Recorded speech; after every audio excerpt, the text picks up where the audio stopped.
Welcome back, everyone, to another episode of the Educational AD Podcast. We'll be right back with today's guest, but first, let's give a shout out to our podcast partners, We Coach and the Global Community of Women in High School Sports, two great organizations that you really need to be a part of. That's Global Community of Women in High School Sports and We Coach. Check out their websites and get involved. Again, you should be involved as an athletic director. Now let's hear a quick word from our sponsors.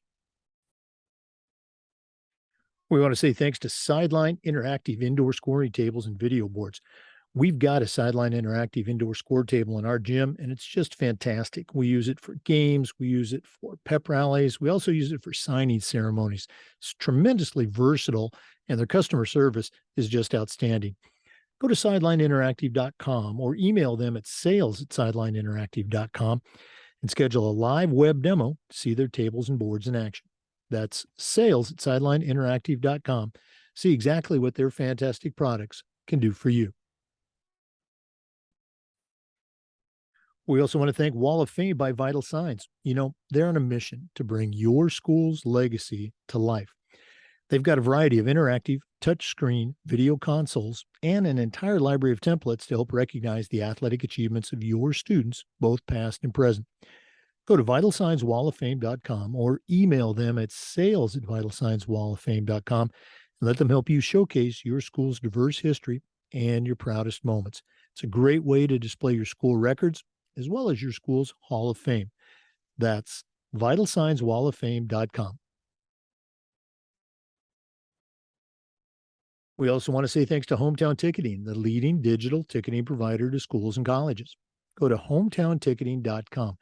They're going to show you how to sell your tickets online. They'll show you how to scan the attendees that come to your game and collect your revenue. And every step of the way, you'll have a dedicated client success manager that's providing hands-on support. That's every step of the way. Go to hometownticketing.com. They'll show you how to set up and sell tickets for things like school dances, drama performances, concerts, even graduation. That's hometownticketing.com. Simple and easy online ticketing. We also want to say thanks to SnapRaise. Go to snapraise.com or go to onsnap.com and check out their platform. If you're looking for a great fundraiser, go to snapraise.com. Our coaches use SnapRaise, and it was just fantastic. There's no upfront cost. Your data is secure. There's no selling. There's no inventory. You can even get your money before you start your fundraiser. What other platform does that? Go to snapraise.com and see how their digital difference can work for you. It's easy, it's safe, and it works. Go to SnapRaise and check out the thousands and thousands of dollars that they have helped programs just like yours raise using SnapRaise. Change your fundraising game plan and start a fundraiser that works for you. Go to snapraise.com to get started. We also want to say thanks to Gipper. Go to Gipper.com and see how athletic directors are creating world-class marketing content for their school's social media channels. You can do it in seconds on any device, and you don't need any design experience. Go to Gipper.com, use the podcast code ADPOD10 and get 10% off. Start creating custom branded content for your school's social media channel. Go to Gipper.com and get started. We also want to say thanks to Huddle. Huddle is how the world sees sport. Go to huddle.com and see why over 200,000 teams across 40 different sports are using Huddle to help their athletes perform better. As a football coach, I used Huddle for years, but as an athletic director, our school was a Huddle school, and our coaches just loved the mobile apps, the smart cameras. Of course, they love the analytics, but there's so much more. Go to huddle.com and check out all the tools that they have to help your athletes play at the highest level. Huddle has the solution for your athletic department. Go to huddle.com and see why we believe in sports and why teams believe in Huddle. Can 6 million users be wrong? Go to huddle.com to get started. We also want to thank Final Forms, the industry leader in forms and registration. But Final Forms is so much more than that. Final Forms can help your stakeholders with things like eligibility, with all the reports that come across a parent's desk with an athlete in the house. They can help your coaches with things like communication and attendance. And for athletic directors, they can help you with regular season rosters, with playoff rosters, and everything that you have to do as an AD. It's time that you talk to a team that's walked in your shoes. To take the next steps and see what Final Forms can do for you, go to finalforms.com/Jake. That's finalforms.com/Jake to get started with Final Forms. We also want to say thanks to Athletic Surveys by Lifetrack. Athletic Surveys by Lifetrack are a quick, easy, and affordable way for you to collect comprehensive data that allows you to evaluate and improve your entire athletic program. At our school, we used surveys for just about everyone, for teachers, for coaches, for kids, and for parents. And the information that came back was almost always over the top positive, and it'll be the same for you. But surveys also allow that squeaky wheel parent to vent a little bit. And sometimes they'll share a small issue that you can take care of and keep it from turning into a big issue because you didn't know about it, because you hadn't done a survey. Go to athleticsurveys.com or email them at info@athleticsurveys.com to get started. If you've never used a survey to take the pulse of your parents or your student athletes, you're really missing out. Talk to the folks at athleticsurveys.com and let them help you take your athletic program from good to great. Welcome back, everyone, to another episode of the Educational AD Podcast. Most of the time, we're interviewing high school athletic directors, but regular listeners know we typically have a back to college episode, and that's what we've got today. Our guest is Dr. Carly Pearce. She's got a tremendous coaching and athletic background, but right now she's the assistant director of the Masters in Sport Coaching program at Randolph College in Lynchburg, Virginia. So, Dr. Pearce, welcome to the Educational AD Podcast. Thank you for having me. It's great to be here today.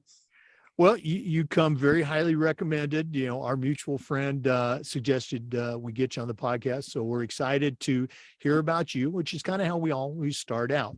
We let our listeners have a chance to get to know our guests. So give us that Carly Pearce bio in about 4 minutes, where you grew up, sports that you did, and kind of the path that brought you to your present spot at Randolph College.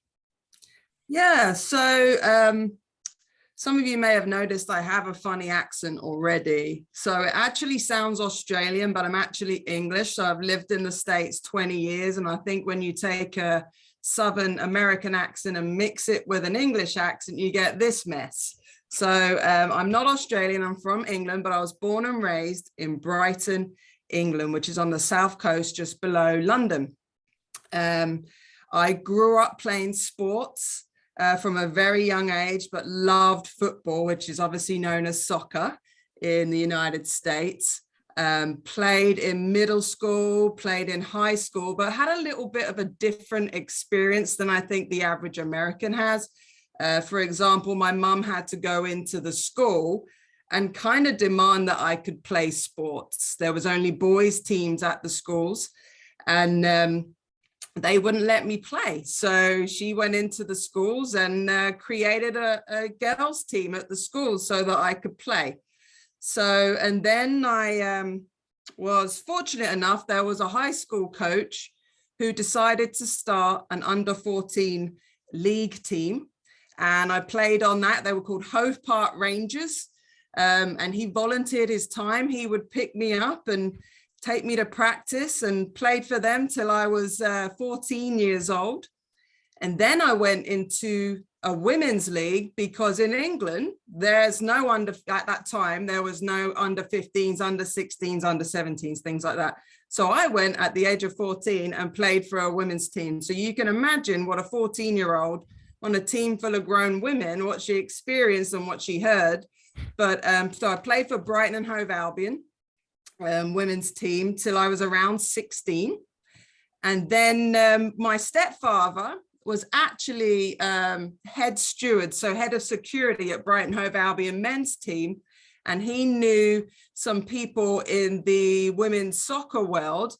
And in England, in in 1999, they started something called the National Women's Football Academy, which was a college for 2 years up in Durham, in England. And I moved away when I was 16 and went to that college and played there for 2 years. So it was the top 60 players in the UK. Had to have a trial. I didn't play well, but for some reason they let me in, which I'm so thankful for. Ted Copeland, the former women's national team coach, was the head coach, and Gillian Coulthard, the women's England captain at the time, was the assistant coach. So I was fortunate enough to have phenomenal coaches. So from 16 to 18, I lived up there, played soccer every day, got an education, but my goal was to come to the States on a soccer scholarship. That was always the goal, because at the time in England, there was no professional leagues, there were no opportunities, you had to get a job, and then soccer was kind of just a recreational activity. But the one thing about the US, and I knew it from a young girl, like 5, 6, 7, 8, I wanted to come to the States and get my education and play soccer. And so I was fortunate enough, when I was up north in that academy, I also played for 2 club teams.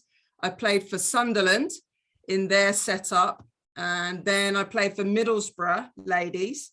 And I was actually playing in a cup final for Middlesbrough, and there was a coach from America watching. And once again, I don't think I had a particularly good game, but my friend on that team, her name was Stacey Cutler, played for England, was amazing. She had the game of her life, and that coach offered her a scholarship on the spot. Now, I think he broke some NCAA rules, but he's no longer coaching, so that's okay. And he said, have you got any friends? And she was like, yeah, Carly, and my friend Debs and Becky. So we all went out to Oklahoma, Northeastern State, Oklahoma, Oh, yeah. on a soccer scholarship. So I don't think my brain was fully functioning or had developed, because my first question to the coach was, what's the weather like? Because I was sick of the English weather. So he said, it's nice and sunny there. Well, I'm obviously originally from like a big town, a big city. And so to go to Oklahoma on a soccer scholarship, I turned up, and the first week I was there, there was a guy on a horse going down the middle of campus. He was a cowboy. And I was like, where am I? I'm in a country and western movie. But played 4 years there, had a fantastic experience, had a phenomenal coach called Charlie Mitchell.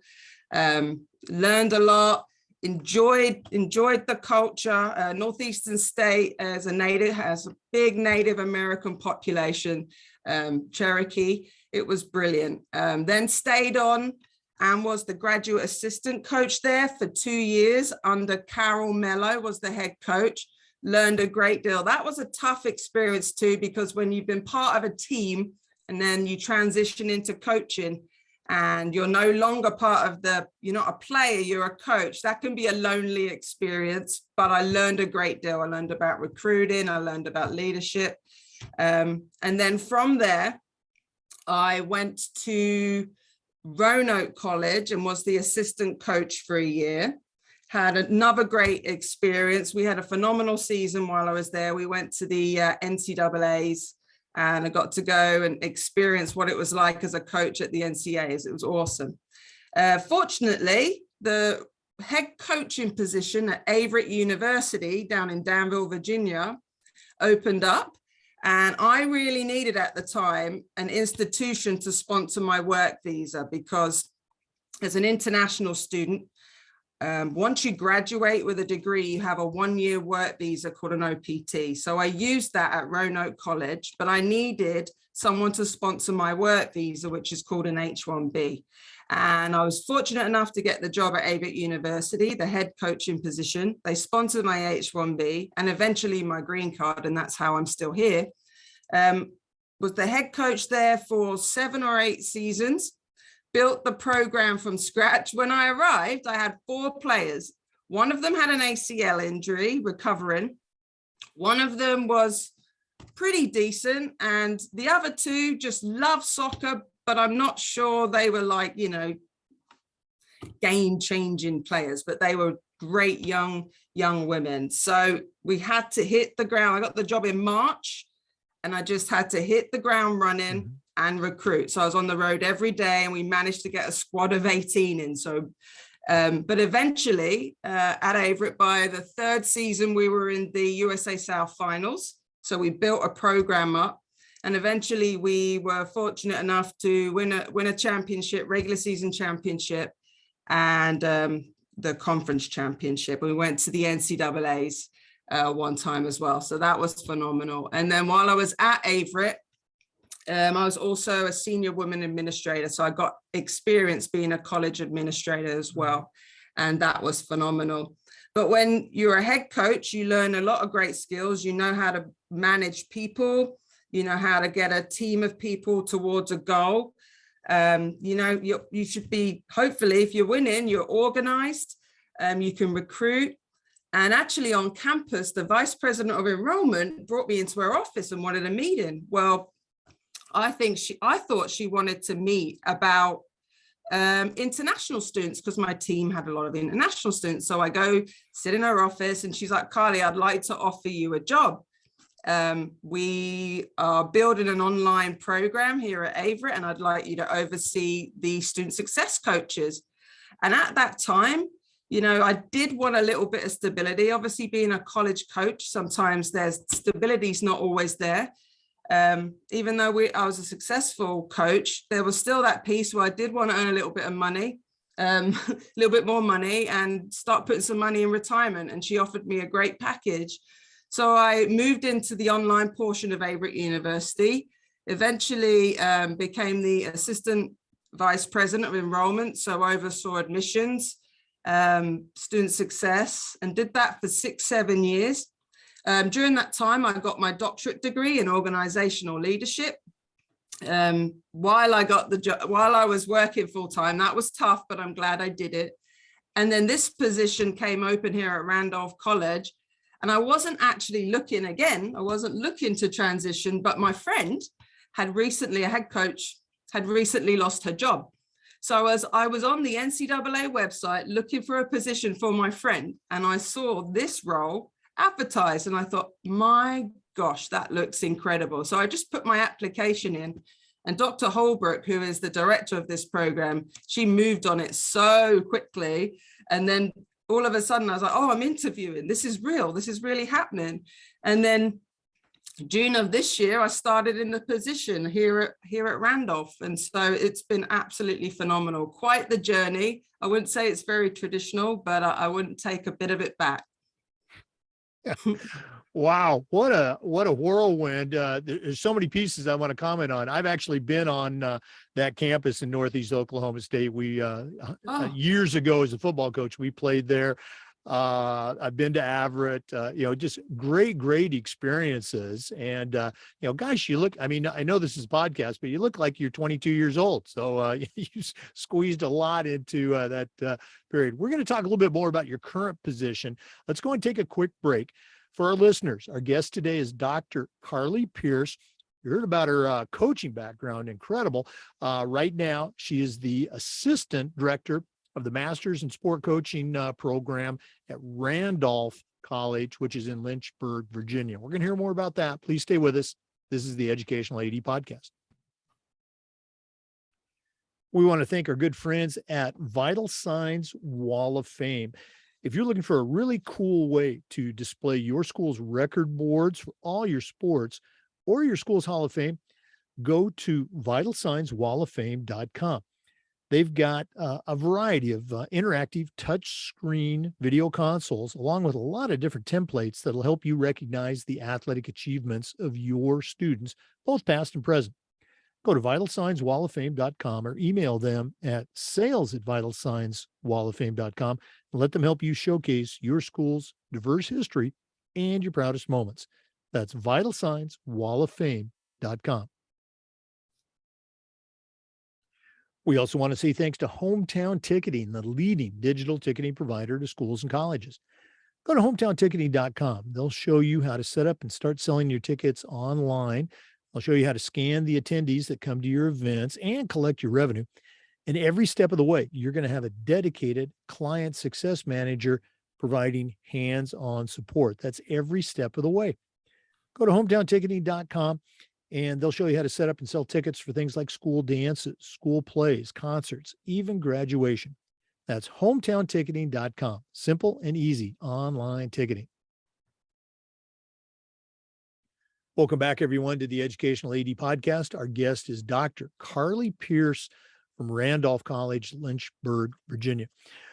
Carly, that was just a whirlwind of your bio. I wish we could do a couple different stories on different parts of that.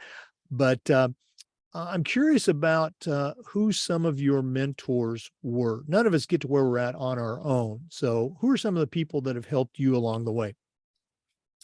Well, I think when I was back in England, Ted Copeland, one of my coaches, and Gillian Coulthard were some of my mentors. I think Ted, one of the best pieces of advice, and it sounds harsh, but he said to me when I was like 17 years old, Carly, you just lack speed. I don't think you're ever going to get speed. You would play for England and be a phenomenal player if you had it, but you don't.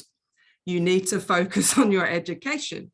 Now, you can go to America and do great. I'm not saying that, but he said, don't have your heart set on playing for England. And, you know, at the time you would think I would be devastated, but I absolutely appreciate that piece of advice because I did study hard and I put my academics first.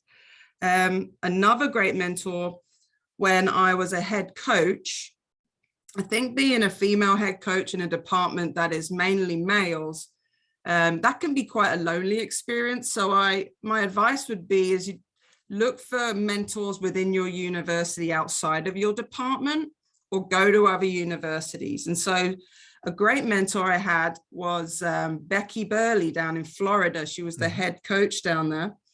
Absolutely brilliant. I saw her present and it took so much courage. I reached out to her and said, I would love to spend 20, 30 minutes with you and just ask questions. And would you believe it? She invited me to her house down in Florida.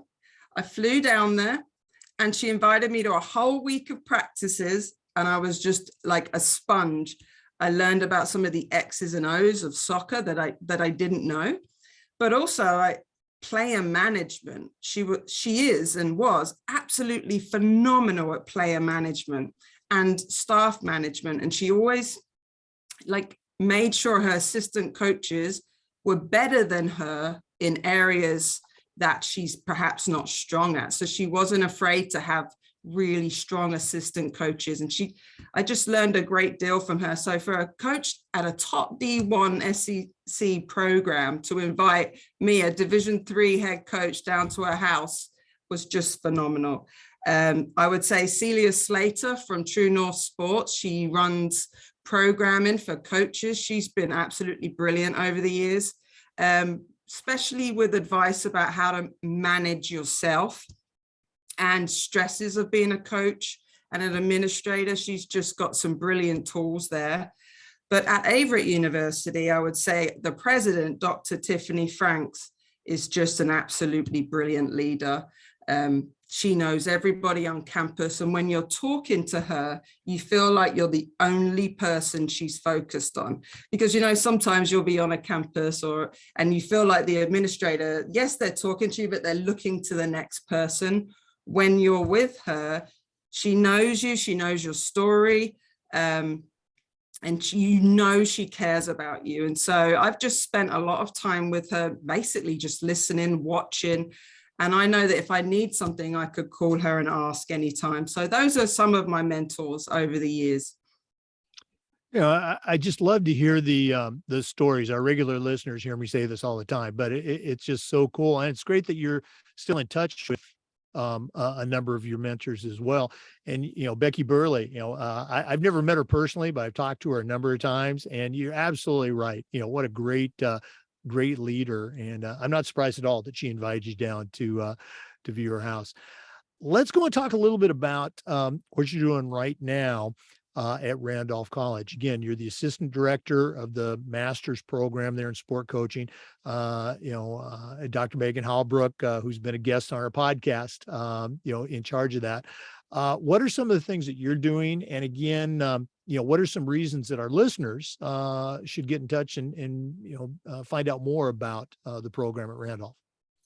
Yeah, so the Masters of Arts in Coaching and Sports Leadership here at Randolph College is a one-year master's program that you can take online or here on face-to-face.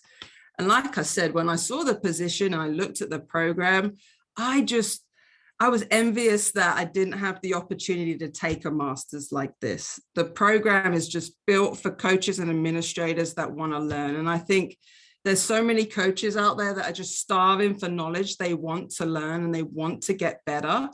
And this program is just brilliant. So my role here is I teach in the program.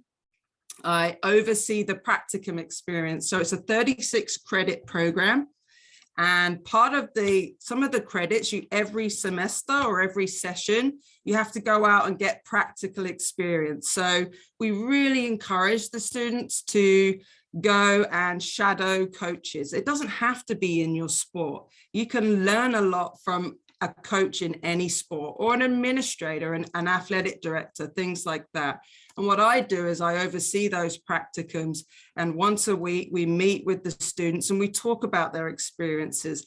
And sometimes there's great things that happen and they've learned a lot, and then they've learned things that they shouldn't do as well. And I think Right. that's still a learning experience. So it's a wonderful program. A high school coach that wants to get better, it's a great program. A college coach, an assistant, somebody who just wants to learn and get better and move up in their career, or just stay where they're at, but get better at what they're doing. This is a phenomenal program for that. No, it sounds great. I've been on the website, and obviously I've talked to Megan about it as well. So if one of our listeners wanted to reach out, find out a little bit more, and we'll do this again later in the podcast, but number one, what's the website for the program? And then number two, how do they get in touch with you and pick your brain a little bit more? Yeah, absolutely. So we have a website with everything on there, the list of courses, how to apply. That website is Macsl, macsl.randolph.edu, or you could just go to a Google search Randolph College Coaching Masters, and we'll pop up on the Google search. If folks want to get a hold of me, they can email me, call me. My email is cpearce, CPEARCE @randolphcollege.edu. I'm very quick to respond. Also, my contact details are online as well at our website, so feel free to contact me anytime. All right. And Dr. Carly Pearce is also on LinkedIn as well. For our listeners, our guest is Dr. Carly Pearce from Randolph College in Lynchburg, Virginia. We're going to take another quick break, but we'll be back with some more. Please stay with us. This is the Educational AD Podcast. We want to thank our good friends at Sideline Interactive for their support. Sideline Interactive's indoor scoring tables and video boards not only generate income for your department, but also create the ultimate game day experience for your student athletes. We've got a Sideline Interactive indoor scoring table in our gym, and it's fantastic. We use it for games, of course, but we also use it for pep rallies, for signing ceremonies. It's tremendously versatile, and the customer service is just fantastic. Go to sidelineinteractive.com and schedule a live web demo and see their tables and boards in action. You can also email them at sales@sidelineinteractive.com for more information. That's sidelineinteractive.com, indoor scoring tables and video boards.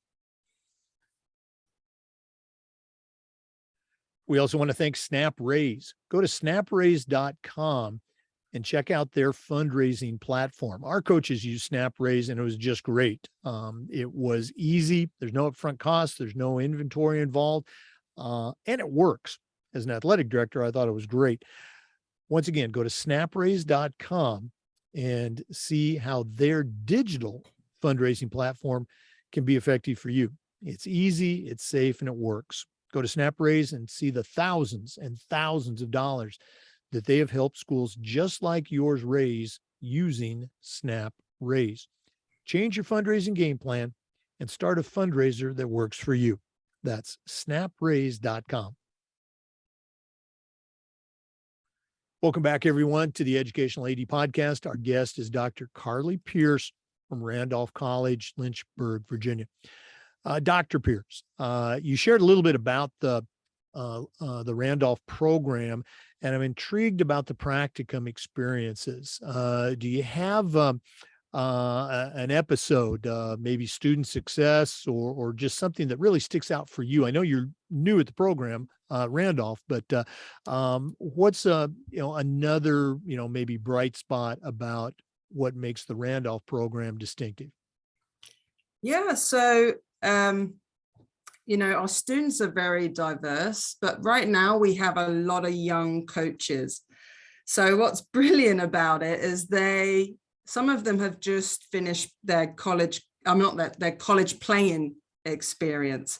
So when you've been a student athlete, sometimes you just expect things to be organized. Like, the food's on the bus, or, we're going to this restaurant. So a lot of the students right now are getting hands-on experience of some of the not so glorious aspects of being a coach. So it's great on the field and doing all the tactics and the practice plans, but there's a lot that goes behind the scene, that goes on behind the scenes, like organizing hotels, organizing buses and things like that. So we had a student come to class and he just looked exhausted. And he said, I had to organize an away trip. And I was like, okay, let's talk about that. What did you have to do? He goes, well, I had to organize food. But I asked the team what they wanted to eat.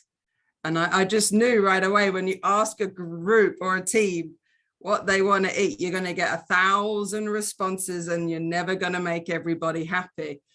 And he was like, yeah. And so I couldn't they were really mad because half the team weren't happy. So I said, what could you do next time? What are some options? And he's like, what I should have done is probably put 6 options up there. And then, or choose the restaurant and then say, here's the menu. We're going to order it to the field. What would you like? And he's like, that's what I should have done. And I said, that sounds like a good plan for next time. I said, so yes, it's just organizing food, but you're also managing a team and managing expectations. And you don't realize it, but if they're annoyed because you've got the wrong food and they go to the game and they're not happy, I said, that sometimes impacts the game. It's just people don't think about those details. So that was an aha moment for that student as well. And it's something you just wouldn't learn without having that practical experience. No, you're absolutely right. There's just so many, pitfalls for the young coach or the new AD. I don't know if I'd give them 6 choices. I might go, hey, here's 2 or 3. Yeah. Pizza or burgers or whatever it is. And the other thing, I remember doing this as a college coach. We'd say, okay, we're going to this restaurant. You've got this much money to spend. Get what you want. Okay. But this is what your limit is. Yeah. A lot of ideas. That's a great segue into our next little talking point. One of the things we try to do with this podcast is the idea of sharing best practices. So, you've got a tremendous bank of experiences as a player, as a coach, as a leader of a program, and both internationally. What are 1 or 2 things that really stick out for you as, boy, if I'm in charge of my program, we're definitely going to do this. Do you have any best practices you can share? I think the best piece of advice is to be a lifelong learner. The student athletes are changing. They're never the same. The generations are changing. The expectations are changing. Just continue to learn. I think sometimes I see people get stuck in their ways, and that's when they can get in a bit of trouble. Be a lifelong learner. Also, probably make sure you appreciate people and show gratitude. And just very basic, but treat your leadership position as an opportunity to elevate others and not elevate yourself. So, I think as a head coach or an administrator, it's about the people. And I go back to something I learned in my doctorate, and it's about humane leadership. We're in the business of people and improving people's lives. and helping them grow. So don't forget to show you care and have great humane leadership. Wow, those are just great. And again, I can look at myself. I retired, a couple of years ago after 41 years, and those were lessons that I learned way too late in my career. I wish I would have done those sooner. So thanks so much for sharing. Our guest, again, for listeners, if you just started listening, is Dr. Carly Pearce. She's a longtime athlete and coach at the college level internationally, and she's currently the assistant director of the Master's in Coaching program at Randolph College in Lynchburg, Virginia. We're going to take another break. I know regular listeners will not be surprised at that, but we will be back with more. This is the Educational AD Podcast. We want to say thanks to Gipper for their support. Go to Gipper.com and see how athletic directors and coaches are creating world-class marketing content for their school's social media channels. You can do it in seconds on any device, and you don't need any design experience. It's so easy, even I can do it. Go to Gipper.com, use the podcast code of ADPOD10, that's ADPOD10, and get 10% off. Start creating custom branded content for your school's social media channel. Go to Gipper.com to get started. We also want to say thanks to Huddle. Go to Huddle.com and see why over 200,000 teams across the country and around the world are using Huddle to help their athletes play better. As a football coach, I used Huddle for years, but as an athletic director, our school was a Huddle school, and our coaches just love the mobile apps, the smart cameras. Of course, they love the analytics, but there's so much more. Go to Huddle.com and see their professional grade solution for your athletic department.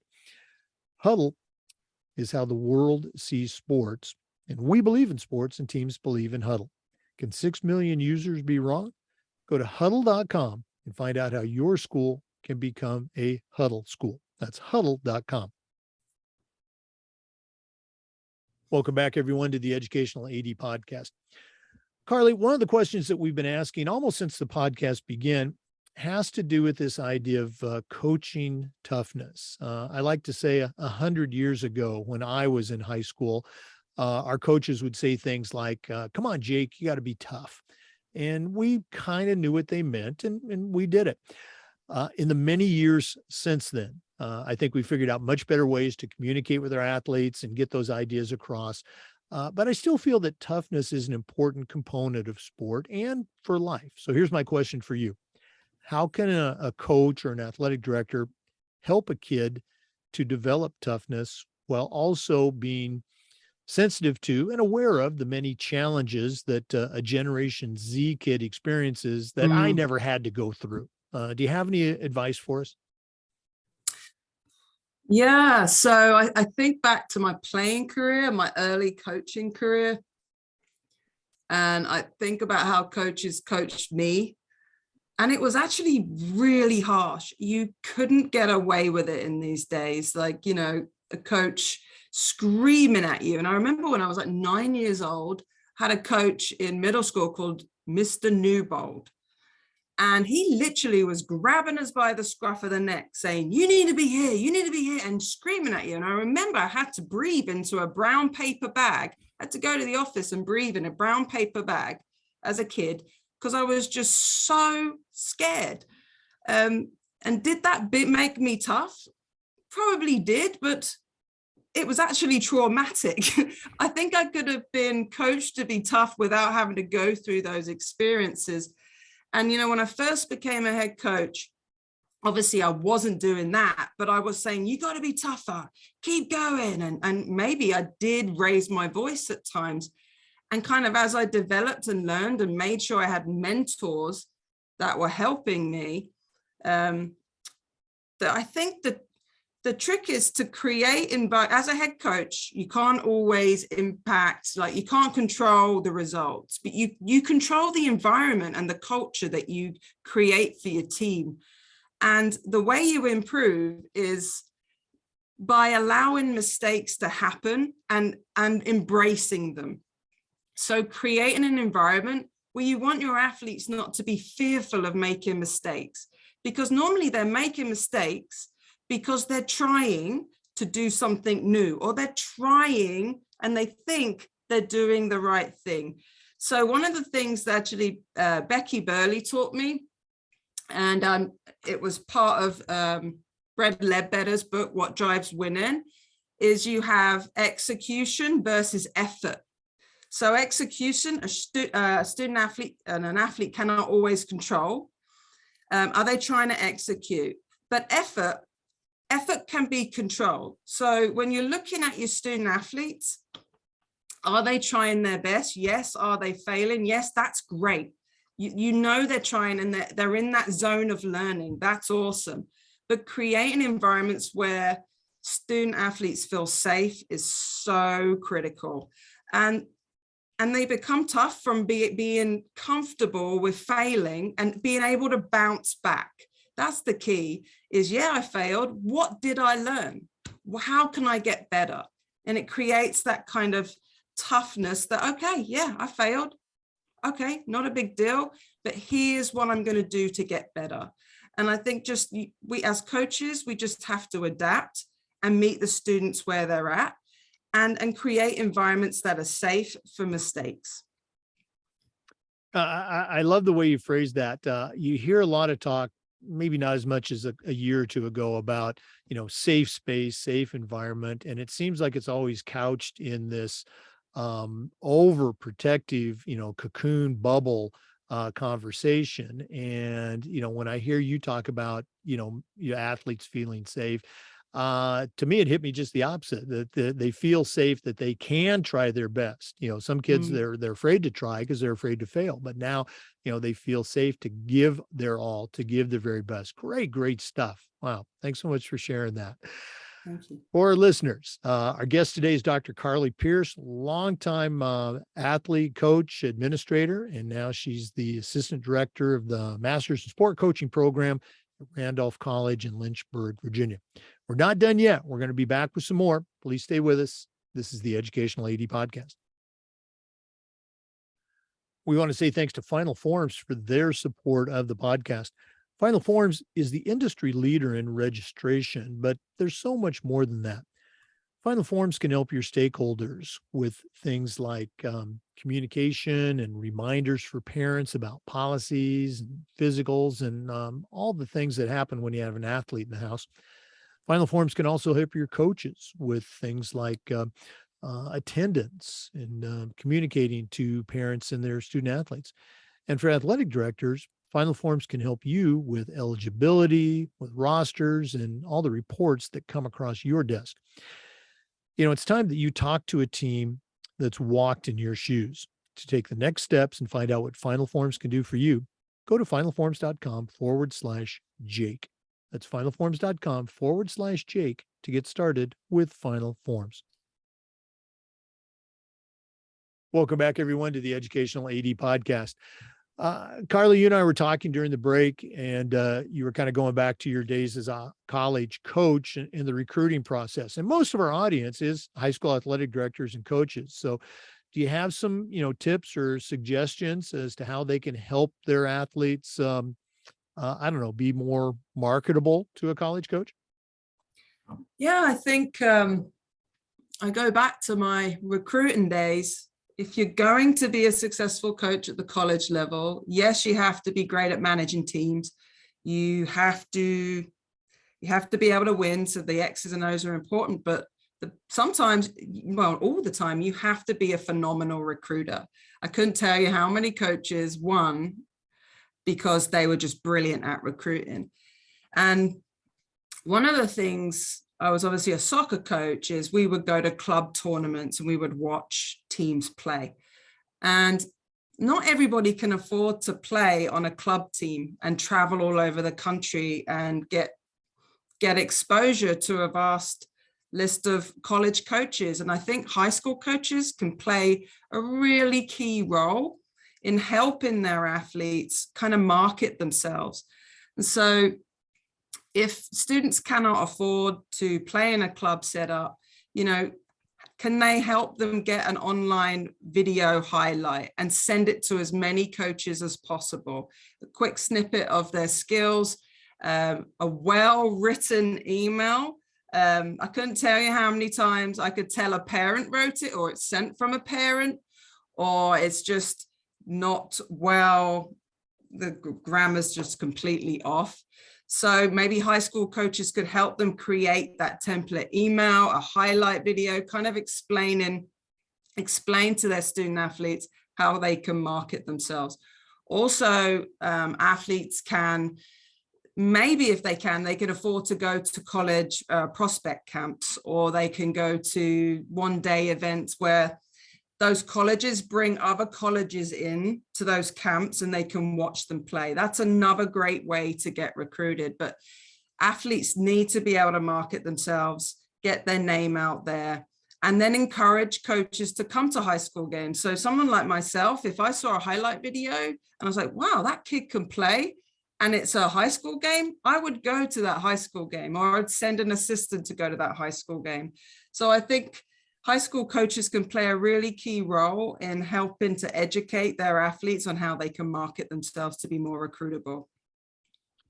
You know, you and I were talking during the break just a bit, and you said that, you know, kids, and I'm sure there's truth to it, they get recruited, you know, from the club teams. In your experience, okay, you know, and I'm sure this is not true for all club coaches, but I think there's a perception that club coaches are telling their student athletes and the parents, oh, you won't get recruited based on your high school performance. You know, if you're not playing for my club, you know, you're not going to get recruited. How much truth to that very narrow, very absolute, stereotypical statement? So I think for the top Division I programs, they're definitely focused on club. But for someone like myself, that was a Division III coach that wanted to win, I wanted to find that diamond in the rough, if you know what I mean, where other coaches aren't recruited, right?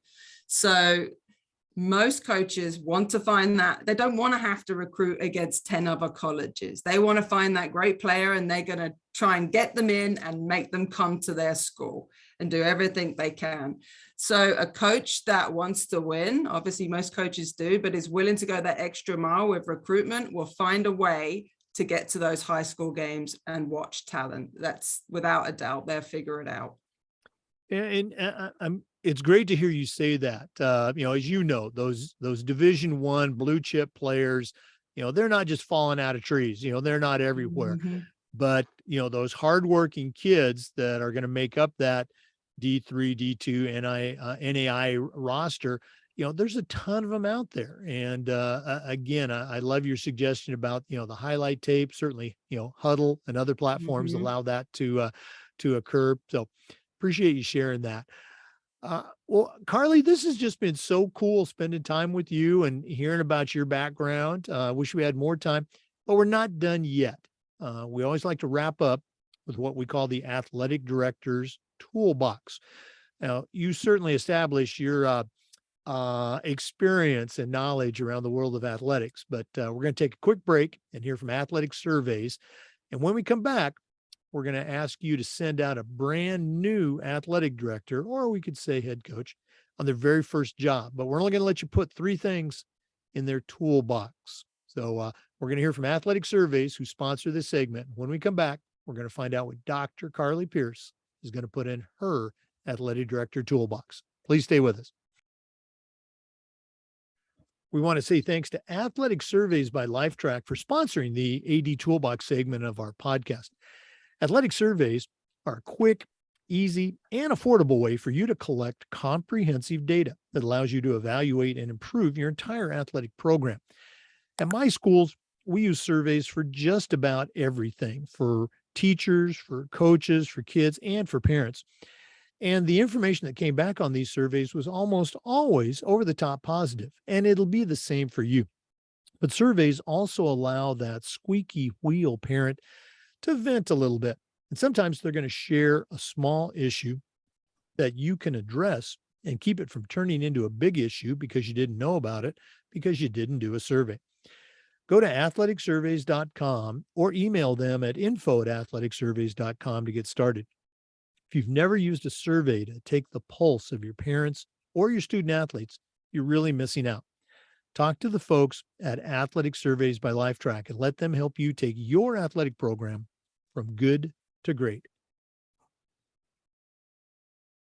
Hey, welcome back, everyone, to the Educational AD Podcast. We have been visiting with Dr. Carly Pearce, longtime coach, longtime college administrator, and now the assistant director of the Masters in Sport Coaching program at Randolph College.